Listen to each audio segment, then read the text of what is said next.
कर्नावती में आज सुबह लोग काम पर नहीं जा रहे थे, क्योंकि शहर की सबसे बड़ी सड़क पर एक आदमी लटका हुआ मिला था। उसके सीने पर खून से लिखा था 1 of 1000, और उससे भी ज्यादा डरावनी बात ये थी कि जिस आदमी ने ये किया था वो अभी भी इस शहर में कहीं मौजूद था, और शायद अगला नंबर किसी और का था। कहानी शुरू सुबह के ठीक 7 बजे। कर्नावती की हवा में एक अजीब सा डर था। विजय सेठ की हवेली के बाहर मीडिया का सैलाब उमड़ पड़ा था। कैमरों की फ्लैश लगातार चमक रही थी। रिपोर्टर्स चिल्ला रहे थे, कर्नावती में पहली बार इतना रहस्यमयी मर्डर हुआ है। लाश के पास लिखा मैसेज सोशल मीडिया पर ट्रेंड कर रहा है। क्या ये किसी नए गैंग का संदेश है? लेकिन सच तो ये था कि किसी को नहीं पता था कि यह खेल शुरू किसने किया है। माया का रिएक्शन उसी भीड़ के ऊपर एक ऊंची बालकनी में खड़ी थी। माया, कर्नावती की सबसे ताकतवर महिला। उसके हाथ में एक लाल फाइल थी। वह घबराई नहीं थी, वह गुस्से में थी। धीरे से उसने कहा, जिसने भी ये खेल शुरू किया है उसे पता होना चाहिए। कर्नावती में मौत का फैसला मैं करती हूँ। Police headquarter. उधर पुलिस हेडक्वार्टर में माहौल और भी ज्यादा तनाव भरा था। कमिश्नर की आवाज पूरे कमरे में गूंज रही थी। विक्रम, मुझे 24 घंटे में कातिल चाहिए। अगर मीडिया ने हमें नाकारा साबित कर दिया तो तुम्हारी वर्दी भी नहीं बचेगी। इंस्पेक्टर विक्रम चुप खड़ा था। उसके सामने टेबल पर रखी थी वही पुरानी जेब घड़ी। वह घड़ी ठीक 12 बजे पर रुकी हुई थी। विक्रम ने घड़ी को घूरते हुए कहा, ये घड़ी रुकी नहीं है, इसे किसी ने जानबूझकर 12 बजे पर सेट किया है। फॉरेंसिक ऑफिसर ने पूछा, लेकिन क्यों?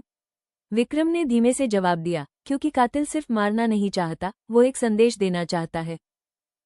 अंदर आता है आर्यन सिंह। वह आरोपी की तरह नहीं, बल्कि किसी सलाहकार की तरह अंदर आता है। उसके हाथ में कर्नावती का एक पुराना नक्शा था। वो नक्शा टेबल पर रखते हुए बोला, अगर कातिल संदेश दे रहा है तो हमें उस जगह को समझना होगा जहां से ये खेल शुरू हुआ। विक्रम ने हैरानी से पूछा, तुम कहना क्या चाहते हो? आर्यन हल्का सा मुस्कुराया। कर्नावती सिर्फ एक शहर नहीं है, यह एक शतरंज की बिसात है। और अभी अभी किसी ने पहली चाल चली है। दूसरा हमला दोपहर के 3 बजे। अचानक पूरे कर्नावती शहर में एक अजीब घटना शुरू हो जाती है। सभी डिजिटल बोर्ड्स पर एक काउंटडाउन दिखने लगता है। रात के 12:59, रात के 12:58, रात के 12:57 ट्रैफिक सिग्नल बंद हो जाते हैं। लोगों के फोन पर एक ही मैसेज आता है, योर टाइम इज 0। और तभी शहर में दहशत फैल जाती है। क्लाइमैक्स, रिवर फ्रंट रात। Sabarmati river front. चारों तरफ गहरा सन्नाटा। माया के शूटर हर तरफ छुपे हुए थे, और बीच में अकेला चल रहा था आर्यन। जैसे ही शूटर ट्रिगर दबाने वाले होते हैं, पूरे रिवरफ्रंट की लाइटें अचानक बंद हो जाती हैं। घना अंधेरा। फिर अंधेरे में एक भारी आवाज गूंजती है, नंबर 2 और नंबर 3 गिर चुके हैं। माया पीछे मुड़ती है। उसके 2 सबसे भरोसेमंद गार्ड जमीन पर पड़े थे। उनके सीने पर लिखा था 2 of 1000, 3 of 1000। दीवार पर कर्नावती का नक्शा लगा था। वो नक्शे से 3 लाल निशान हटाता है।